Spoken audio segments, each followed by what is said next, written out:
Hello everyone, welcome back. In today's video, I'm going to show you exactly how to fix the Vizio soundbar that is not working with your TV in 2026. Now, one very common issue is that soundbar being on the wrong input mode.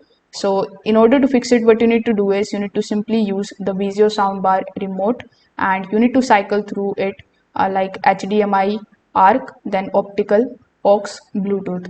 Just make sure that the selected input matches to the cable actually connected to the TV. Now, if you are using HDMI cable, must be connected to the TV's HDMI ARC or eARC port specifically. The regular HDMI ports may not send the audio back to the soundbar properly. Also, you need to check the HDMI CEC is enabled. The ARC is turned on in the TV audio settings.